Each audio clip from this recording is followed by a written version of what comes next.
धृतराष्ट्र ने अपने 100 बेटे क्यों खो दिए? कुरुक्षेत्र का युद्ध खत्म हुआ था, धरती खून से लाल थी, राजमहल में पिता धृतराष्ट्र टूट चुके थे पूरी तरह से। भगवान श्री कृष्ण के सामने टूट पड़े और कहे, प्रभु मेरे 100 बेटे मेरी आंखों के सामने मारे गए। प्रभु मैंने ऐसा कौन सा पाप कर दिया था कि यह सब मुझे देखना पड़ा?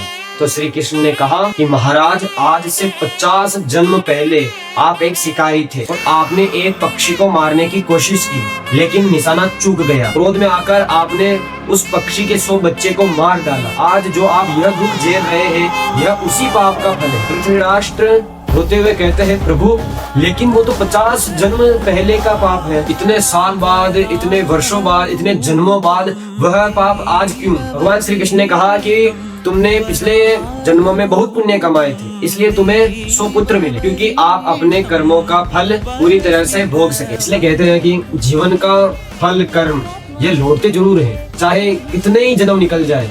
हमारा कर्म, हमारा पाप वापिस हमारे पास ही आता है लौट कर। ये कब लौटेंगे पता नहीं। ऐसे ही कर्म भी लौटता है, फल भी लौटता है। कर्म ऐसी चीज है कि वो भले चाहे कितने ही जन्म निकल जाए, वो आपके पास लौट कर जरूर आएगा। चाहे आपने किसी का नुकसान किया है, चाहे आपने किसी की हत्या की है, या चाहे आपने कोई भी दुष्काम किया है, उसका फल या उसका दुष्कर्म आपके पास जरूर लौट के आएगा। यह देर से ही सही, लेकिन आपके पास जरूर लौटेगा। राधे राधे।